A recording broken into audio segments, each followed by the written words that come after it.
Thank you, friends, for joining us this day. We are studying from the book of Romans, the very first chapter. And in this very first chapter, we find that the apostle has dealt with the identifying and explaining what the gospel is. And in this first chapter, he shows that it's the power of God of salvation, and in that gospel is revealed a way in which a man can obtain the righteousness which is from God by faith unto faith. And in the next three chapters, the balance of chapter 1 and chapter 2 and 3, the apostle will deal with the question, was there a need for the gospel? It was an awful price that the Lord Jesus made to come to this earth, to know the degradation that he did, the sufferings, and find his death, and to be rejected by his own nation. That was a great humiliation for him. Was it necessary? And as we look and see in these next few chapters, there is but one answer: yes.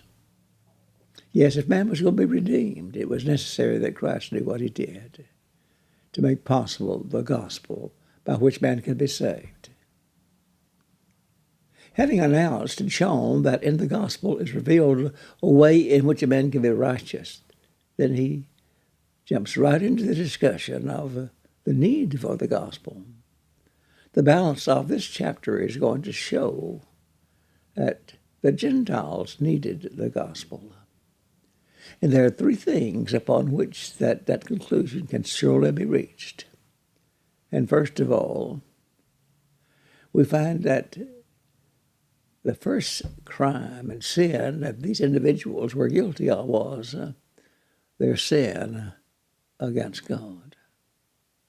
The apostle writes and says that the wrath of God is revealed from heaven against all ungodliness and unrighteousness of men who hinder the truth in unrighteousness. And then he goes on to say that man was one that knew God because God manifested himself unto him. But man sinned against God. As we look at the scriptures, the Bible declares that God left these individuals with no excuse. Their sin against God was that could not be marked up to ignorance. The invisible things of him since the creation of the world were clearly seen, being perceived through the things that were made, even his everlasting power and divinity. And didn't make any difference where a person resides on this earth. That witness and testimony is always there. The psalmist describes it. The heavens declare the glory of God, said David. And the firmament sheweth his handiwork. Day unto day uttereth speech, and night unto night sheweth knowledge. There is no sound of language. Their voice is not heard. And yet as we look, we find that without speaking, the heavens attest God is. And that is marvelous. Because whether a man is on a continent in South America or in Europe or Australia or any isle of the sea or any part of this globe, there is accessible to him wherever he is, that testimony. And that testimony is that God is. The heavens declare the glory of God, and the firmament sheweth his handiwork. And that speech, though not uttered, is that is spoken clearly and plainly to every man. But man sinned against God because he knew God. And though he knew God and had every reason to know that God was from the creation that's all around him, still, he didn't glorify God. The apostle describes his sin on this wise, because that knowing God, He glorified him not as God, neither gave thanks. But his senseless heart was darkened, and his reasoning was that was vain. And rather than acknowledging God, he dishonored God. And he dishonored God in that the God that made the world, God that made man, is incorruptible. And yet what did man do? Man rejected God that made him and substituted creatures for God. They were ones that made the incorruptible God in an image of a corruptible man. 4-footed beasts, birds, and creeping things, and fowls of the air. Shameful. They dishonored God. They sinned against God by not giving him the glory that certainly is due to him. But then there was something else that these individuals did. That was that made them need the gospel. And that was they sinned against themselves. Notice how the apostle describes that. God gave them up in the lust of their hearts unto uncleanness, that their bodies should be dishonored among themselves. For that they exchanged the truth of God for a lie, and worshipped and served the creature, rather than God, who is blessed forever. These individuals did something. They sinned against themselves. They corrupted their own bodies and abused their own bodies. Men left the natural use of the woman, and women changed the natural use that their bodies were for. And men left the natural use of the woman and burned his lust one for man, and working that was unseemly. And they received in themselves the recompense reward. They did not honor God, and they did not honor even themselves. They were ones that sinned against their own bodies and abused those natural things, and those things that were unnatural. They used those things, and God said God gave them up. They needed God because such a sinful attitude.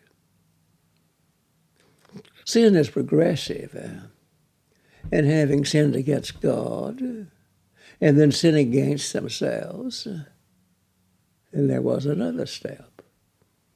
If these had no respect for God, if they didn't have any respect for themselves, then friend, how could man have any respect for any other creature? And that's the third sin that the Lord charges them with, the sin against his fellow man. It's a lengthy statement, and here's what that statement says. And even as they refused to have God in their knowledge, God gave them up unto a reprobate mind. The word reprobate means that it won't stand the test. That he gave up to a reprobate mind to do those things that are not fitting. Filled with all unrighteousness, and not unrighteousness alone, but wickedness and covetousness and maliciousness, full of envy, murder, strife, deceit, malignity, whisperers, haughty, hateful to God, insolent, haughty, boastful, inventors of evil things, disobedient to parents, without understanding, covenant breakers, without natural affection, unmerciful, who knowing the ordinances of God, that they that practice such things are worthy of death. Now, don't do them, but consent with those that do them. Here's a shameful list of sins of man. Attitudes he has for sex, and attitudes that he has against others. Did the Gentile need the gospel? Oh, my friend, how could one look at these sins that they are charged with and say, no, he didn't? He was desperately in need of a Redeemer. And despite these despicable things, these terrible things that man had done, the Gentile world had done, the Jewish world, as we see, likewise had done, God loved him. The love of God constrains us. And that is that because one died, all died.